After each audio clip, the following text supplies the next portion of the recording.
ఎలా పడుతుందో. అదే మన రాతి ముగ్గు అయితే ఇలా పడదు. చూడండి ఎలా వచ్చిందో ముగ్గు. నేను ఒక్కసారిగా కలిపేసుకుంటానండి, మళ్ళీ మళ్ళీ కలుపుకోకుండా. ఆరిన తర్వాత ఇలాంటి డబ్బాల్లో పోసుకొని మూత పెట్టేసుకుంటే ఎన్ని రోజులైనా అలాగే ఉంటుంది. మీరు కూడా తప్పకుండా ట్రై చేయండి. హలో అండి, అందరూ ఎలా ఉన్నారు? బాగున్నారా? మీరు అందరూ బాగుండాలని మనస్ఫూర్తిగా ఆ భగవంతుని కోరుకుంటున్నాను. మనకైతే సంక్రాంతి వచ్చేసింది కదండి. నేను ఈరోజైతే ఇంట్లో స్టోర్ బియ్యంతో ముగ్గు తయారు చేస్తున్నాను. మామూలుగా చాలామంది స్టోర్ బియ్యంతో కలర్స్ తయారు చేశారు. నేను కూడా కలర్స్ తయారు చేశాను. ఆ కలర్స్ అన్నీ వేయాలంటే ముగ్గు బాగుండాలి కదా. తప్పకుండా ఈ ముగ్గు ట్రై చేయండి, చాలా బాగుంటుంది. నేను వీడియో కూడా చేస్తున్నాను పోయిన సంవత్సరం. మళ్ళీ మన వీడియోస్ చూసి కొంతమంది మళ్ళీ కామెంట్ చేశారు ఆ ముగ్గు వీడియో మళ్ళీ చేయమని. నేను ఇప్పుడు చేస్తున్నాను. ఏ వీడియోలో మీరు యూట్యూబ్లో ఎక్కడైనా చూసుకోండి, ఇలా ముగ్గు ఎవరు తయారు చేయలేదు. చాలా అంటే చాలా బాగా పడుతుంది, చాలా నీట్గా పడుతుంది, చాలా అందంగా కూడా ఉంటుంది. నేను చెప్పడం కాదండి, మేము ముగ్గు వేసుకున్నప్పుడు ఎవరైనా సరే, మా ఉండేది అపార్ట్మెంటు, చాలామంది ఇది ఎక్కడ కొన్నారు, ఎలా వేశారని ఇప్పుడు అడుగుతున్నారు. పోయినసారి కూడా నేను ఇదే మాట చెప్పాను, ఇప్పుడు ఇదే మాట చెప్తున్నాను. చాలా అంటే చాలా బాగుంటుంది, తప్పకుండా ట్రై చేయండి. ఇప్పుడైతే నేను ముగ్గు తయారు చేస్తున్నాను. వీడియోని పూర్తిగా చూడండి, అప్పుడే మనకి బాగా అర్థం అవుతుంది.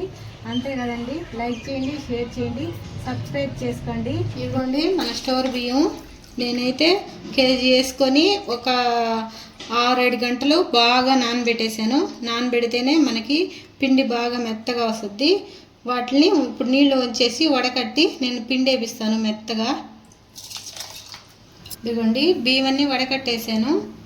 ఇప్పుడు బాగా మొత్తం నీళ్ళన్నీ వడకట్టిన తర్వాతే మనం పిండి వేయించుకోవాలి. వాటర్ ఇస్తే ముద్దు ముద్దుగా వస్తుంది, మన ముగ్గులోకి బాగా కలవదు. వాటర్ మొత్తం వెళ్ళిపోవాలి. నేను పోయినసారి వీడియోలో ముగ్గు కలిపినప్పుడు ఈ మొత్తం ప్రాసెస్ అయితే చూపించలేదు, అందుకే ఇప్పుడు క్లియర్గా అర్థం అవ్వడానికి నేను ఫస్ట్ నుంచి చూపిస్తున్నాను. ఇదిగోండి మనం 5-6 గంటలు బాగా బియ్యాన్ని నానబెట్టుకున్నాం కాబట్టి చూడండి ఎంత మెత్తగా వచ్చిందో. మనకి నానితేనే బాగా వస్తుంది ముగ్గు పిండి. ఇప్పుడైతే నేను ఇదిగోండి, ఇది స్టోర్ బియ్యం పిండి కదా, ఇది రాతి ముగ్గు. రాతి ముగ్గు అంటే అంగళల్లో ప్యాకెట్ లాగా అమ్ముతారు, లేకపోతే రంగులు ముగ్గులు అమ్ముతారు కదండి బండి మీద, వాళ్ళ దగ్గరైనా రాతి ముగ్గు ఉంటుంది. ఈ రాతి ముగ్గు మనం తీసుకొని పిండిలో కలుపుకోవాలి. అది ఎంత కలపాలి, ఎలా కలపాలి నేను చూపిస్తాను ఇప్పుడు. మనమైతే కింద ఆరబోసుకోవద్దండి, గోత ఉన్న ఆరబోసుకోవచ్చు, ఇలాంటి పట్టుని ఆరబోసుకోవచ్చు. నా దగ్గర అయితే పట్టు ఉంది, నేను దీని మీద పోస్తున్నాను.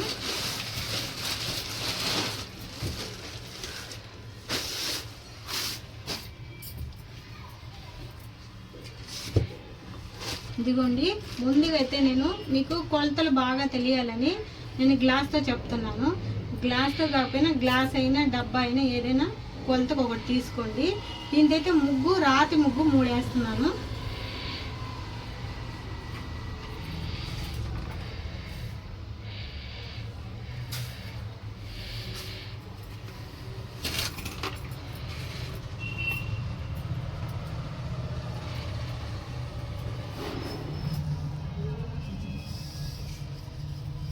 ఇదిగోండి రాతి ముగ్గు అయితే 3 గ్లాసులు వేసాను కదా, ఈ 3 గ్లాసులకి ఇప్పుడు నేను 1 గ్లాస్ పిండి వేస్తాను. పిండి తక్కువ ఉండాలి, ముగ్గు పిండి ఎక్కువ ఉండాలి, అప్పుడే మనకి గీత బాగా పడుతుంది. ఇదిగోండి 3 గ్లాసులు ముగ్గు పిండి తీసుకున్నాను కదా, 1 గ్లాసు బియ్యం పిండి తీసుకుంటున్నాను. అలాగే ఈ ముగ్గు పిండి ఈ బియ్యం పిండి అలాగే కొలిసి వేస్తానండి ఇప్పుడు నేను మొత్తాన్ని కూడాను. ఇప్పుడైతే నేను 3 రాతి ముగ్గుకి 1 పిండి గ్లాస్ వేసాను కదండి, మన కొలతల్లోనే రావాలి కాబట్టి నేను ఈ ముగ్గుని ఈ పిండిని అలాగే మళ్ళీ మొత్తాన్ని కొలిసి కలుపుతాను. ప్రతి 3 గ్లాసులు రాతి ముగ్గుకి 1 గ్లాసు పిండి వేసుకుంటూ 3-1 అలా కలిపేసుకున్నాం మొత్తాన్ని.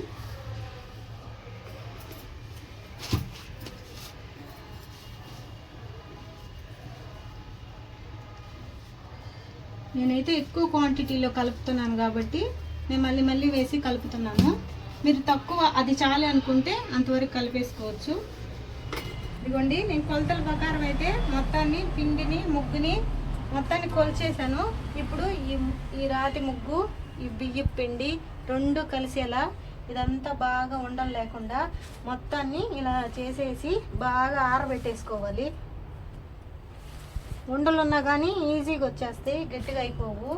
ఆరిన తర్వాత చాలా ఈజీగా వచ్చేస్తాయి ఉండలు కూడా. ఇవైతే మొత్తం కింద నుంచి పైకి మొత్తం కలిపేసేయాలి, ముగ్గు పిండి కలిసేలాగా.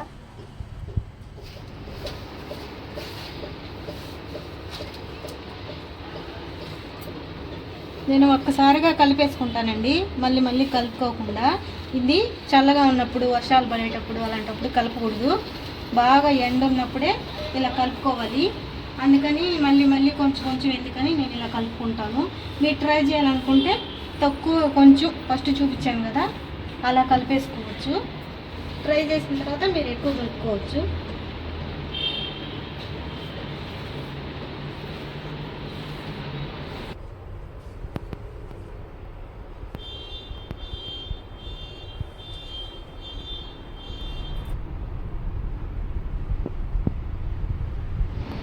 ఇది బాగా ఎండాలండి, పొడి పొడిగా. నాకు తక్కువ ప్లేస్ ఉంది కాబట్టి నేను కొంచెం నిండుగా అక్కడక్కడే కలిపాను. ప్లేస్ ఎక్కువ ఉంటే పల్చగా బాగా ఆరబెట్టేసి తొందరగా ఎండిపోద్ది. ఈ ముగ్గు పిండిని ఇలానే వదిలేయకుండా మనం మధ్య మధ్యలో కలుపుతూ ఉండాలి. కలుపుతూ ఉంటే బాగా ఆరి లోపలిది పైన అంతా బాగా ఆరిపోద్ది, మనం వేయడానికి ఈజీగా ఉంటుంది. ఇది చాలా సంవత్సరాలు అలాగే ఉంటుంది, చెమ్మ తగలకుండా డబ్బాలో పోసి మూత పెడితే. అది ఆరిన తర్వాత కూడా ఎలా గీత పడుతుందో తప్పకుండా వేసి చూపిస్తాను. ఒకసారి మీరు కలిపి చూసి ట్రై చేశారంటే మళ్ళీ మళ్ళీ తప్పకుండా కలుపుతారు. చూడండి, మన ముగ్గు అయితే బాగా ఎండిపోయింది. చూడండి ఎలా పడుతుందో. దీంట్లో చిన్న చిన్న ఉండలు కనిపిస్తున్నాయి కదా, అవేం కాదండి. మనం ముగ్గేసేటప్పుడు చాలా ఈజీగా ఇలా అయిపోతాయి. చూడండి, అదేం ఉండదు. చూడండి, మన ముగ్గు గీత ఎలా పడుతుందో కూడా చూపిస్తాను నేను ఇప్పుడు. ఒక చిన్నది గీసి చూడండి ఎలా పడుతుందో. చాలా తెల్లగా నీట్గా బాగా పడుతుంది. ఎలా పడుతుందో అదే మన రాతి ముగ్గు అయితే ఇలా పడదు. చూడండి ఎలా వచ్చిందో ముగ్గు. చూడండి, గీతలు కూడా నీట్గా పడతాయి. మీకు పెద్ద ముగ్గుగా వేసి చూపించమంటే నాకు కమెంట్ చేయండి, తప్పకుండా వేసి చూపిస్తాను.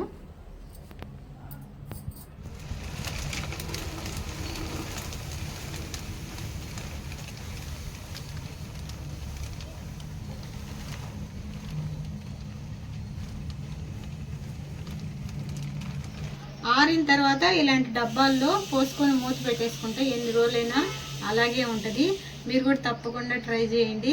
మా వీడియో మీకు నచ్చినట్లయితే లైక్ చేయండి, షేర్ చేయండి, సబ్స్క్రైబ్ చేయండి. వీడియో పూర్తిగా ఉంటాండి. బాయ్.